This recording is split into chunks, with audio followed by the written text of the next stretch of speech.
Assalamualaikum, salam sejahtera untuk kita semua. Om Swastiastu, Namo Buddhaya, salam kebajikan. Yang terhormat Pak Yakut Holil Kuomas, Menteri Agama Republik Indonesia. Yang terhormat Pak Nadiem Makarim, Menteri Pendidikan, Kebudayaan, Riset dan Teknologi Republik Indonesia. Yang terhormat Pak Muhammad Tito Karnavian, Menteri Dalam Negeri Republik Indonesia yang hari ini diwakili oleh Dirjen Polpum Bapak Dr. Bahtiar Masters of Science. Yang terhormat Pak Muhammad Ali Ramdhani, Dirjen Pendidikan Islam. Dan yang terhormat Pak Yandri Susanto, Ketua Komisi 8 DPR RI. Yang terhormat semua tamu yang saya banggakan. Sungguh sebuah kehormatan bagi saya diundang malam ini untuk mewakili generasi muda Indonesia dalam mengekspresikan opini kami mengenai moderasi beragama. Jujur saya tidak tahu kenapa saya yang diundang malam ini untuk hadir di sini, tapi saya harap pidato yang saya buat tadi malam bisa menggerakkan hati para hadirin hari ini. Sebagai generasi Z dan milenial, kamilah generasi yang akan bertanggung jawab dalam beberapa tahun ke depan atas arah yang akan diambil negara ini untuk menjadi negara yang lebih maju, modern, sejahtera, dan tentunya terkemuka di mata dunia. Thank you.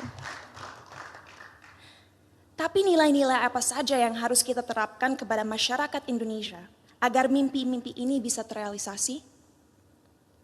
Pada saat ini, kita dalam situasi sulit, di mana adanya polarisasi dalam opini masyarakat.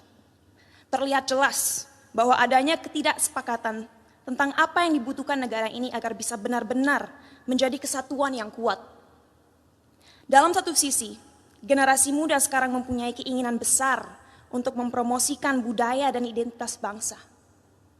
Kami percaya akan pentingnya untuk negara-negara di luar sana melihat potensi, keunikan, dan kehebatan negara ini. Tapi di sisi lain, sampai detik ini, kita semua masih sering berkelahi dan menjatuhkan satu sama lain hanya karena perbedaan ras, suku, dan terutama agama. Bagi saya pribadi, hal tersebut sungguh ironis. Karena bukankah pasal 1 dari Undang-Undang PNPS mengatakan bahwa adanya 6 agama utama di negara ini? Bukankah moto negara ini Bhinneka Tunggal Ika, yaitu berbeda tapi satu? Tapi mengapa walaupun dengan fondasi negara yang begitu memeluk perbedaan dan toleransi, tetap saja masih ada konflik? Apa yang membuat agama mampu membuat kita melupakan inti dari identitas bangsa ini? Sebagai lulusan psikologi dan sastra Jerman, saya dari dulu memiliki kuriositas terhadap cara berpikir manusia.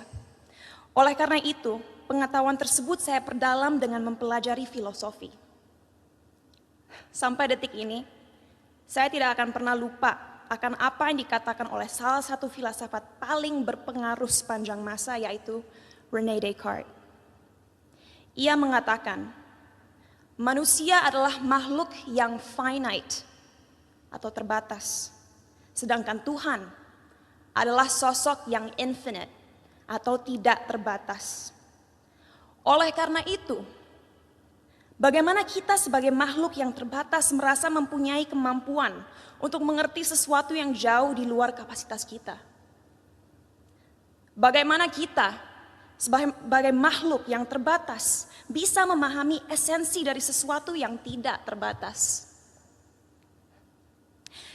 Inilah salah satu akar dari masalah yang kita miliki dalam masyarakat Indonesia sekarang.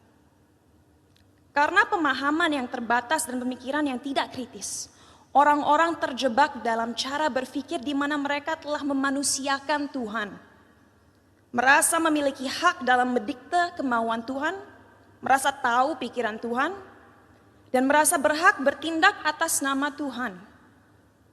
Inilah yang akhirnya seringkali berubah menjadi sifat radikal. Dalam perbincangan saya beberapa waktu lalu dengan Habib Hussein Jafar, kami berdua sepakat bahwa bahaya yang masyarakat kita alami sekarang adalah mengatasnamakan Tuhan untuk kepentingan pribadi. Menyesatkan generasi penerus bangsa dengan prinsip hidup yang sebenarnya tidak ada dalam Holy Scriptures atau kitab suci agama. Kenapa bisa seperti itu?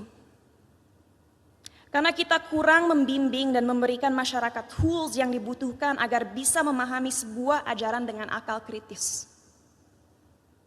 Sehingga mereka menjadi tersesat dalam cara berpikir mereka dan lupa akan pentingnya menyeimbangi segala ilmu yang dipelajari dan dimiliki dengan nilai-nilai yang ada dalam budaya, sains, ataupun aliran pemikiran lainnya. Saat saya masih bersekolah dulu, saya ingat sekali diharuskan untuk membaca kitab suci berbagai agama dari segi literatur dan juga filosofi.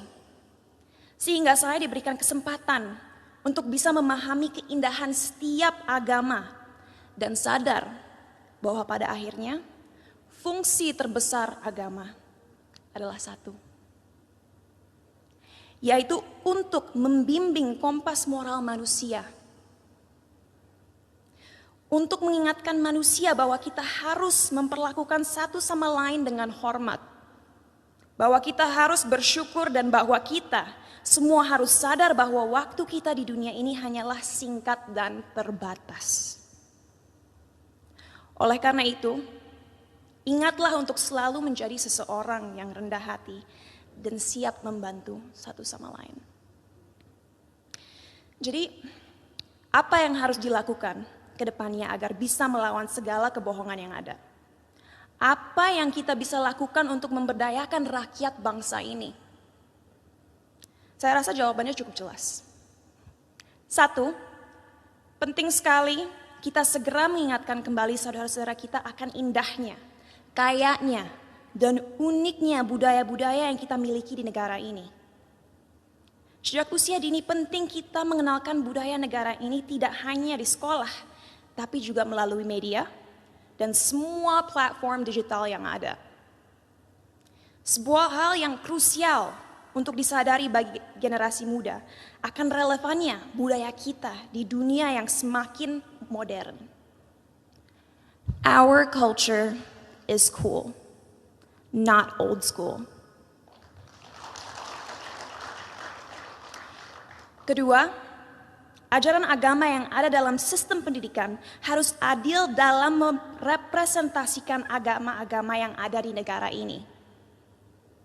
Agar orang-orang bisa mengerti sejak usia muda bahwa semua agama itu mengajarkan kebaikan dan tidak seharusnya kita melecehkan dan menyakiti satu sama lain hanya karena sebuah perbedaan.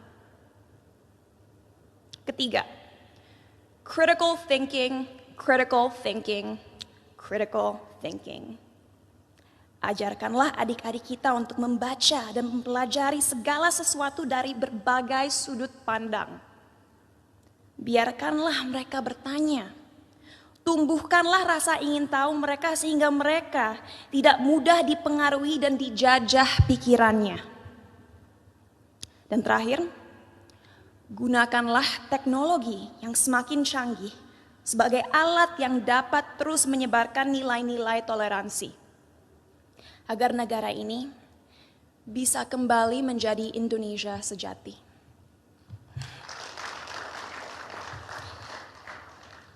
Sebagai penutup, saya ingin membacakan quote berikut.